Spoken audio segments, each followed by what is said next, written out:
보도록 하겠습니다. 오늘 함께 주실 하나님 말씀은 구약 성경 시편 116편 말씀입니다. 시편 116편 1절에서 14절까지의 말씀인데요. 함께 찾으셔서 우리 한 절씩 교독해서 읽고 마지막 14절은 같이 읽도록 하겠습니다. 제가 가진 성경으로 구약 888쪽에 있습니다.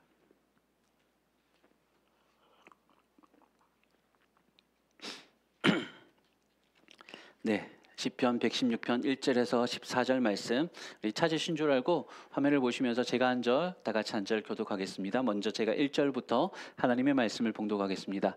여호와께서 내 음성과 내 간구를 들으심으로 내가 그를 사랑하는도다.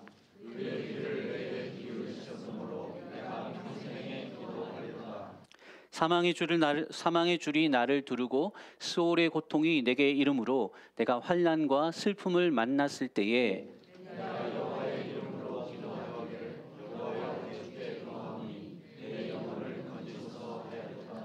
여호와는 은혜로우시며 의로우시며 우리 하나님은 긍휼이 많으시도다.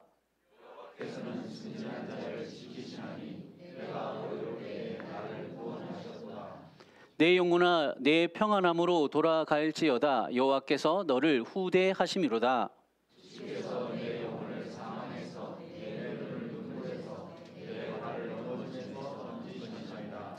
내가 생명이 있는 땅에서 여호와 앞에 행하리로다.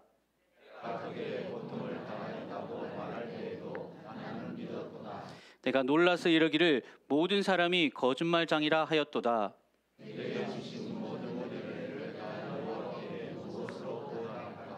내가 구원의 산을 들고 여호와의 이름을 부르며 여호와의 모든 백성 앞에서 나는 나의 서원을 여호와께 갚으리로다. 아멘. 사랑하는 여러분, 오늘 또 하나님께서 우리를 은혜의 보좌 앞과 말씀의 자리로 불러주셔서 우리를 살리는 생명의 양식을 먹여주시는 줄로 믿습니다. 말씀을 통해서 한 해를 살아간 또 하나님의 은혜를 기억하고 또 한 해를 맞이할 소망의 것들을 붙드는 시간이 되기를 주의 이름으로 간절히 축복합니다. 아멘. 연말이 되면 항상 상토직을 하는 멘트가 있죠. 한 해가 어떻게 지나갔는지 모르겠다. 여러분, 한 해 한 해가 정말 하루하루가 화살같이 빨리 지나가는 것 같습니다. 옛날에는 어른들이 그런 말 하시면 무슨 시간은 정말 안 가는데 이렇게 생각했는데 저도 이제 지천명을 눈앞에 두고 보니까 이렇게 화살같이 나가는 속도가 다르더라고요. 여러분 50대는 시속 50km로 가고 60대는 시속 60km로 한 해를 빨리 달린다고 지금 70km, 80km로 달리시는 분들도 계시죠. 네, 그만큼 참 세월은 야속하리만치 빨리 흘러갑니다. 그러면서 또 이제 빠르면 빠를수록 또 지나온 시간들을 또 돌아보는 시간들을 가지게 되는 것 같더라고요. 이번 주간에 제가 우리 친한 목사님들하고 한번 이제 성탄절날 저녁에 같이 식사하면서 만난 적이 있었어요. 만나서 이제 이런저런 얘기를 나누다가 왜 또 남자들이 모이면 늘 이제 얘기가 어디로 흘러가냐면 아세요? 군대 얘기로 흘러가. 뭐 하다 얘기 건덕지가 없으면 뭐 자연스럽게 이제 옛날에 말이지 이러면서 군대 얘기로 넘어갑니다. 그러다가 이제 제가 문득 맞다 이러면서 제가 얘기를 하다가 갑자기 저기 이렇게 목양실 뒤에 이제 옛날 물건 쌓아둔 박스들이 있거든요. 거기서 막 뒤져가지고 이렇게 고대 유물을 하나 찾아냈습니다. 자, 화면을 한번 보시겠습니까? 저게 뭐냐 하면요, 수첩이에요. 무슨 수첩이냐면 제가 군대에 있을 때 적었던 수첩이에요. 무려 거의 30년 가까이 돼가는 고대 유물입니다. 저 앞에서 조금 진한 이제 가죽 색깔 수첩은 제가 군대 간다고 저희 학교 이제 동기들이 수첩에다가 이제 잘 가라고 성경 구절하고 막 적어가지고 줬던 수첩이고요. 뒤에 수첩은 제가 군대 자대 배치받고 아마 이등병 때는 못 적었어요. 아마 1병부터 시작해 상병 병장 때까지 제가 거의 일기 쓰듯이 기록한 내용들이 저기 담겨 있습니다. 막 곰팡이 필력으로 막 지금 되게 엄청 오래된 것 같죠. 남자들은 저런 걸 아직 가지고 있답니다. 쓸데없이 말이죠. 제가 저걸 보면서 이게 군대 간다고 친구들이 상원아 잘 가라 흑흑흑 막 이러면서 적어준 그때 이야기도 기억나고 또 이제 제대를 몇 달 앞두고 그때 이제 아버지께서 간암에 투영하는 소식을 듣고 그때의 심정을 또 적은 글도 있더라고요. 그런 얘기들을 보면서 옛날 얘기잖아요. 거의 30년 가까이 돼가는 옛날 얘기지만 돌아보면서 참 제가 발견한 게 하나 있는데 그게 뭐냐면 하나님의 은혜였어요. 뭐냐면 저 시기가 참 쉽지 않은 나름 그래도 20대 초반에 힘겨웠던 시간, 무려 제가 군생활 30개월을 보다 더 많이 하신 분들 계시겠지만 30개월을 했는데 그 시간 동안에 힘들었던 것들이 있지만 그 가운데서 순간순간 하나님께서 참 은혜를 주셔서 그 시기들을 넘어올 수 있었고 저 때뿐만 아니라 제가 지나온 모든 시간들 특히 또 2024년도 한 해를 돌아보면서도 하나님이 나를 참 소중히 돌봐주셨구나라는 것들을 기억하게 할 수 있었습니다. 여러분은 어떠셨어요? 여러분 올 한 해 돌아보면 어떤 생각이 드십니까? 하나님의 은혜였다라고 고백하십니까? 아니면 힘들었다, 너무 힘들었다라고 고백하시는 분이 계실지도 모르겠습니다.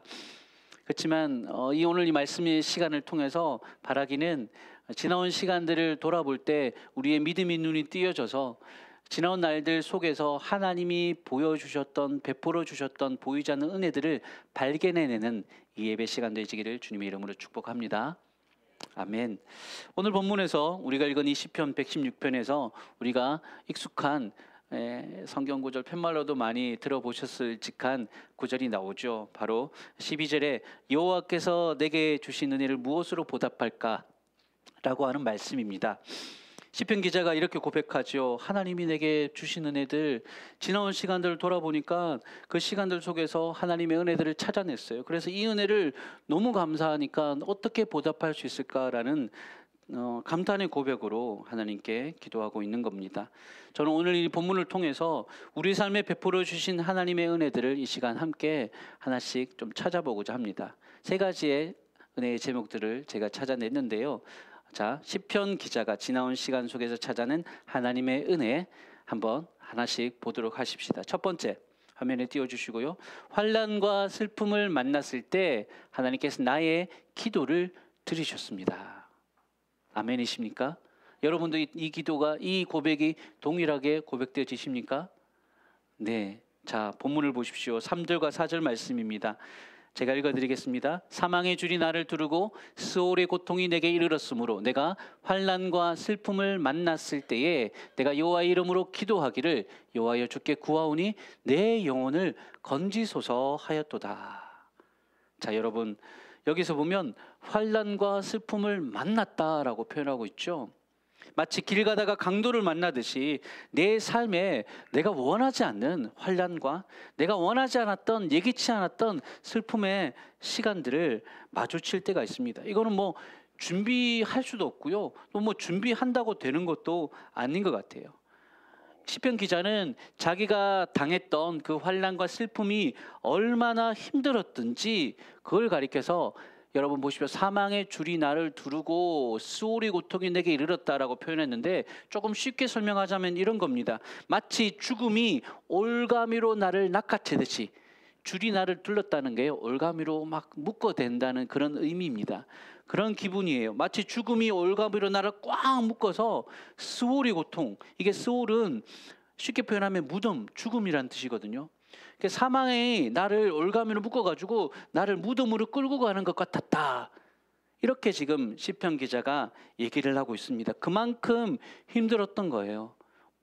우리 식으로 표현하자면, 쉽게 말하자면 죽을 만큼 힘들었다라는 말입니다. 죽을 만큼 힘들었다. 여러분 그럴 때 뭐 할 수 있는 게 뭐가 있을까요? 죽을 만큼 힘든데 무엇을 할 수 있을까요? 할 수 있는 것은 기도밖에 없습니다. 여유롭게 뭐 허세 부리면서 잘 될까요? 뭐 이런 말할 틈이 없어요. 그저 정말 겸비하게 하나님 앞에 납작 엎드려서 하나님밖에 없습니다, 하나님이 도와주시지 않으시면 정말 답이 없습니다라고, 너무 힘드니까 죽을 만큼 힘들다고 하잖아요. 그렇게 힘드니까 하나님 앞에 눈물로 기도할 수밖에 없는 거죠. 살아가다가 우리가 그런 시간들을 만날 때가 있습니다. 근데 놀라운 것은요, 여러분, 그런 환난과 슬픔을 마주했을 때 우리가 그 순간을 기도하면서 감당하기로, 그 순간을 기도로서 마주대하기로 결정하고 나아갈 때, 여러분, 우리가 믿는 하나님이 더욱 실제적으로 우리의 삶 가운데 다가오시는 줄을 믿으시기 바랍니다. 우리의 믿음이 그 환난을 통해서 더욱더 구체화되는 거예요. 내가 예수님 믿는다라고 할 때 그게 무슨 믿음이냐라고 물으면 환난 날에 주님이 나의 도움이 되셨다라고 고백할 수 있는 믿음이 되는 겁니다. 간절함이 우리의 잠든 영혼을 깨우고 하나님의 구원의 이름을 부르짖어 찾게 하십니다. 그리고 언제나 그런 간절한 기도의 끝에는 하나님의 구원의 손길이 있었습니다. 여러분은 어떠셨어요? 올 한 해 동안 되짚어 보면 쉽지 않은 순간들, 지나온 시간 속에서 우리의 삶에 도둑같이 쳐들어왔던 고난의 시간들, 어려움의 시간들, 말 못할 두려움과 아픔의 시간들 우리 가운데 있으셨을 겁니다. 코로나가 지난 지가 언젠데 여전히 경기가 회복되지 않고 더 삶이 팍팍해져 가고 있고, 사건 사고가 끊이지 않고, 연말이 되어서 이게 무슨 연말 분위기가 하나도 안 나는 지금 이 세태를 우리가 살아가고 있지 않습니까? 삶은 늘 그렇듯 변화무상해서 이제껏 한 번도 경험해 보지 못한 새로운 문제들이 여기저기서 터져 나옵니다. 내가 바라는 대로 되어지는 것이 하나도 없는 것 같다라고 말할 수 있는 그런 일들을 우리가 겪어왔던 것이죠. 하지만 그럼에도 불구하고 우리가 12월 29일 이날까지 2024년도를 그렇게 지내올 수 있었던 그 모든 것은, 사랑하는 여러분, 환난과 슬픔을 만났었지만 기도로서 하나님을 의지한 결과가 오늘 이 자리에 우리를 인도해 준 줄로 믿으시기 바랍니다.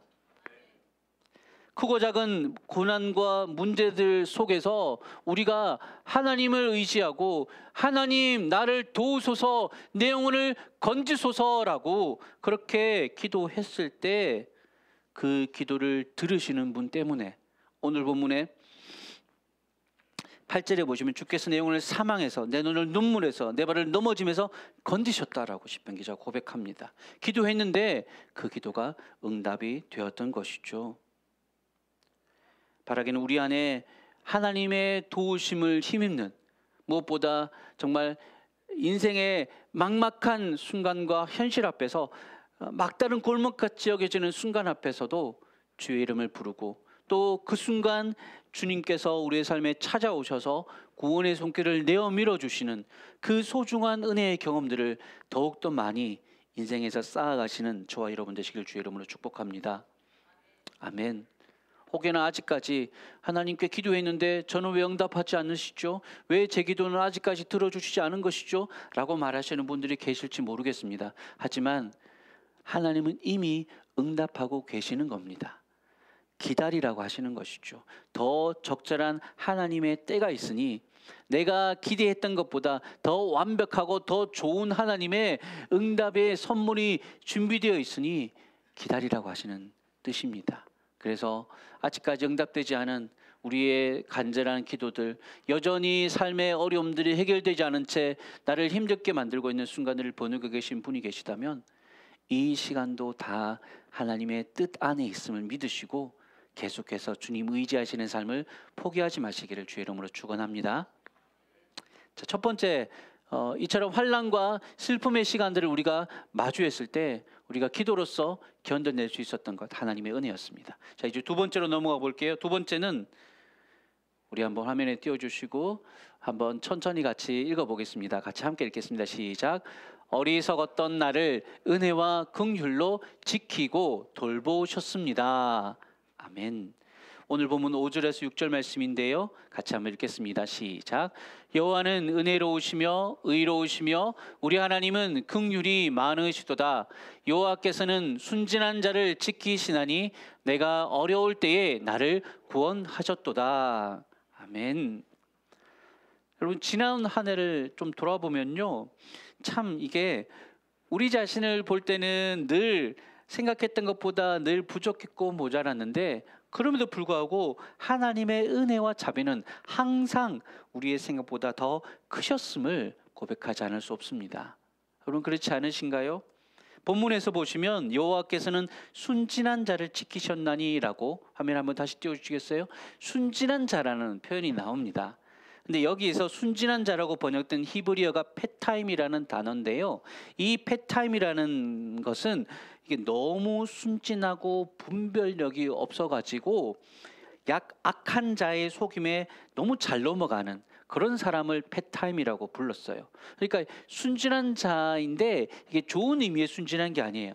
아유 순진에 빠져가지고 할 때 그런 뉘앙스가 있는 단어거든요. 그래서 잠언 말씀에서는요 이 페타임이라는 단어를 어리석은 자라고도 번역을 합니다. 그러니까 지금 본문에서 순진한 자를 바꾸어서 여호와께서는 어리석은 나를 지키셨다라고 그렇게 읽어도 무난하다는 뜻입니다. 우리가 바로 그와 같은 페타임들, 순진무궁해가지고 어리석어서 자주 넘어지는 그런 사람들이 바로 우리들 아니었습니까, 여러분? 참된 것을 분별하지 못하고 그저 사람들이 몰려간다고 분위기에 끌려서 우리도 잘못된 길로 얼마나 갈 때가 많았었습니까? 하면은 안 되는 줄 머리로는 알면서도 순간의 충동에 못 이겨서 결국은 잘못된 그릇된 행동을 통해서 일을 망칠 때도 얼마나 많았습니까? 하라면 꼭 청개구리 같이 이렇게 가려면 아니 싫은데요, 저렇게 갈 건데요, 그렇게 살았던 우리의 모습이 얼마나 많았나요? 가끔은 아침에 일어나서 거울을 보다가 거울에 비춰지는 내 모습이 참 때로는 한심하게 여겨질 때 없으셨나요? 아유 이 모질이야 하고 자기 자신에 대해서 그렇게 한탄해 보신 적이 있으신가요? 살아가다가 우리는 내 자신의 부족함과 내 자신의 어리석음과 나의 무능함에 대해서 참 이렇게 가슴 아프게 다가오는 것들을 경험할 때가 있습니다. 삶 속에서 만나는 여러 고난과 위기 중에 사실은 뭐 어떤 퍼센테이지가 될지는 모르지만 최소한 절반 정도는 이렇게 내가 잘못해서 나의 무지와 나의 어떤 실수 때문에 내가 자초한 고난들도 없지 않거든요. 그런 모습입니다. 지금 오늘 본문에서 시편 기자가 솔직하게 고백하는 거는요, 여호와께서는 순전한 자를 지키셨다. 내가 바로 그러한 자였다는 말입니다. 뒤에 나오는 내가 어려울 때에 나를 구원하셨도다라고 할 때 이 어려울 때라는 단어는요, 낮아졌을 때라는 뜻입니다. 낮아졌을 때, 내가 낮아지고 비천한 상태에 놓여졌을 때라는 의미가 있어요. 남들에게 인정받지 못하고 남들에게 제대로 대접받지 못하고 그렇게 나 자신도 내가 마음에 안 든 그런 상태, 그게 바로 순진한 때, 내가 낮아지고 어려울 때 이 모습인 것입니다. 그런데 여러분, 그런 우리의 모습에도 불구하고 이런 모자란 우리를 하나님께서 어떻게 대해 주셨습니까? 사람들은 외면하고 사람들은 지적하고 사람들은 비난했을지 몰라도 우리 하나님께서는 이런 모자라고 이런 어리석고 이런 낮아진 우리의 모습을 보시면서 본문을 보시면 은혜와 긍휼로 대해 주셨다라고 말씀하고 있습니다. 사랑하는 여러분, 하나님의 은혜와 긍휼 얼마나 감사한지요. 돌아보면 지난 시간 동안 내가 누려왔던 모든 것들, 그거는요 내가 누릴 만한 자격이 있어서 내가 누릴 만한 능력이 되어서 그래서 내게 주어진 것들이라기보다는 오로지 내가 그것들을 누릴 수 있었던 단 하나의 근거가 있다면 그건 오로지 나를 향하신 하나님의 무한하신 은혜와 변함없으신 자비와 긍휼 덕분임을 믿으시기 바랍니다. 그분이 우리를 우리의 연약함에도 우리의 부족함에도 우리의 어리석고 우리의 모자람에도 불구하고 용납해 주시고 품어 주시고 사랑해 주셨기 때문에, 돌봐 주셨기 때문에 오늘 우리가 여기까지 올 수 있었습니다. 그분은 내가 행한 것보다 늘 항상 더 후하게 나를 대해 주셨던 거죠. 본문 7절 말씀이에요. 시편 116편 7절 말씀 제가 읽어드릴게요. 내 영혼아, 화면에 띄워주시겠습니까? 내 영혼아 내 평안함으로 돌아갈지어다. 여호와께서 너를 후대하심이로다 라고 했습니다. 여호와께서 너를 후대하심이로다. 사랑하는 여러분, 올 한해도 하나님의 후대하심이 자격 없고 부족한 우리에게 충만케 임하셔서 어려움 가운데서도 우리 영혼을 평안함으로 인도해 주신 줄을 믿으시기 바랍니다. 마음속에 평안함이 아직까지도 부족하십니까? 평안함을 찾으십니까? 우리를 후대하시는 하나님께 나아가셔서 그 하나님으로부터 오는 평강을 더욱더 풍성히 맛보시는 우리 모두 되시기를 주의 이름으로 간절히 축복합니다. 뿐만 아니라 하나님의 후대하심은요, 주변에 나를 선하게 대해주는 사람들의 손길로도 우리에게 함께 하셨습니다. 지나온 시간을 돌아보면 막막한 시간 하나님께서 주변에 나를 도와주는, 나를 후대해주는, 나를 선히 대해주는 많은 사람들을 보내주셨어요. 나를 바른 길로 인도해주는 선한 동료들을 내 삶 가운데 보내주셨어요. 정말 찬양 가사처럼 은혜 아니면 살아갈 수가 없었던 우리들, 하나님의 후대하심, 또 나를 선히 대해주는 하나님의 손길 같은 우리의 동료들, 우리 이웃들, 우리 믿음의 동역자들 덕분에 우리가 여기까지 올 수 있었습니다. 바라기는 지난 한 해를 돌아보시면서 누구 때문에 라고 원망과 불평의 말보다는 누구 덕분입니다 라고, 하나님 덕분입니다, 누구누구님 덕분입니다 라고 감사하고 그렇게 고백할 수 있는 저와 여러분 우리 모두가 되시기를 주의 이름으로 간절히 축원합니다. 아멘. 이제 세 번째로, 이제 세 번째 화면에 띄워주시고요. 내 삶에 베풀어 주신 하나님의 은혜 같이 한번 읽겠습니다. 시작. 흔들리는 시간 속에서도 주를 믿고 견디게 하셨습니다. 아멘. 흔들리는 시간 속에서도 하나님을 믿고 견뎌낼 수 있도록 해주신 것, 하나님의 은혜였습니다. 본문 10절과 12절 말씀인데요, 우리 한번 같이 읽겠습니다. 시작. 내가 크게 고통을 당하였다고 말할 때에도 나는 믿었도다. 내가 놀라서 이르기를 모든 사람이 거짓말장이라 하였도다. 자, 여기 보시면요, 지금 시인은 뭔가 자세하게 설명을 하고 있지는 않지만 크게 고통스러운 상황에 놓여 있다고 합니다. 게다가 모두가 자신을 속이고 있는 것 같다고 느끼고 있습니다. 내가 놀라서 이르기를 모든 사람이 거짓말장이라, 내 주위에 다 거짓말장이들밖에 없어 라고 말하고 있는 상황이에요. 보통 이런 고통과 또 이 충격적인, 다 나를 속이고 있는 것 같은 그런 상황을 마주하면요, 사람이 보통 어떤 반응을 보이냐면 고독감과 배신감에 사무쳐서 하나님을 원망하든지 아니면 믿음을 저버리든지, 그렇지도 않으면 신앙의 회의를 느껴서 슬럼프에 빠질 때도 많습니다. 이러한 시간을 통해서 사단이 우리의 믿음을 시험하고 흔들고 있는 것이죠.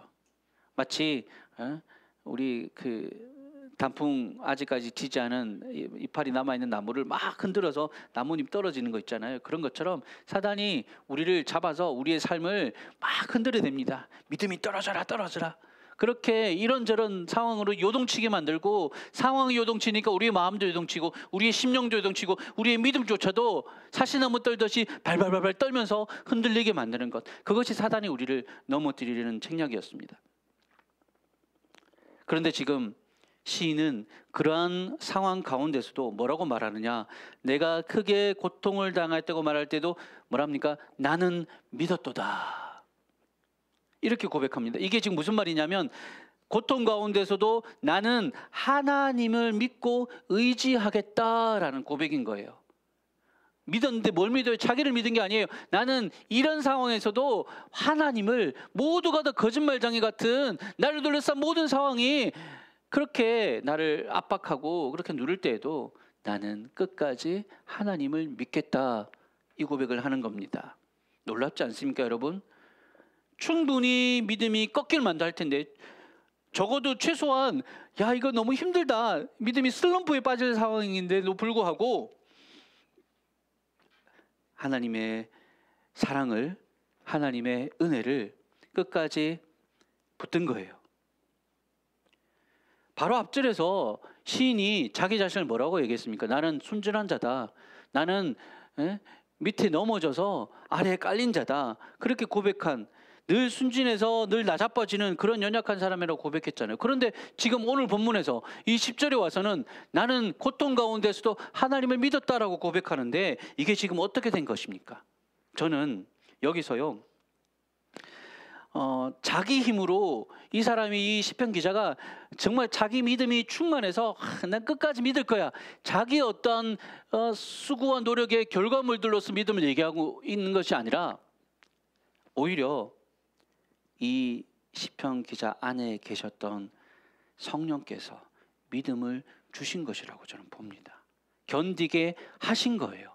내가 믿겠다라고 믿어지는 게 아니라 하나님이 믿음을 부어주셔서 믿어지게 하시는 거예요. 그래서 그 믿음 붙잡고 견뎌낼 수 있었던 겁니다. 여러분, 이게 성도의 삶에 나타나는 기적입니다. 여러분, 지금 이 시대에도 기적이 있느냐고 누가 물으면 저는 있다고 대답합니다. 죽은 사람이 살아나고 병자가 고침받는 기적만 기적이 아니라요, 누가 봐도 이거는 믿음이 꺾여질 상황인데도 불구하고 믿음이 안 꺾이고 내가 그래도 하나님 믿겠습니다라고 말하는 거, 그것도 여러분 기적입니다. 사람의 마음이 그렇게 강하지 못하거든요. 우리의 마음이 그렇게 대단하지 못해요. 그런데도 불구하고 이렇게 끝내 하나님 외면하지 않고 끝내 하나님 곁에 머무를 수 있었고 남아있을 수 있었던 것은 하나님께서 믿음을 주셨기 때문이에요. 사랑하는 여러분, 이 세상에서 우리가 받은 복 중에 가장 큰 복은 그런 의미에서 저는 믿음의 복이라고 믿습니다. 물질의 복도 중요하고 건강의 복도 중요한데 이 세상에서 우리가 받아 누릴 수 있는 가장 큰 복은 하나님이 믿어지는 거예요. 고난 가운데서도 끝내 하나님이 회복해 주시고 구원해 주실 것이 믿어지는 거예요. 이거는 여러분 내가 믿고 싶다고 믿어지는 게 아니거든요. 믿음은 선물입니다. 믿음은 은혜입니다. 믿음은 축복입니다. 그렇게 올 한 해도 하나님께서 흔들리는 시간 속에서 내 삶에 끝까지 정말 신락 같은 믿음이지만, 겨자씨 같은 믿음이지만 내게 믿음 주셔서 붙들게 하시고 견디게 하셔서 이 예배의 자리까지 세워주신 줄을 믿으시기 바랍니다.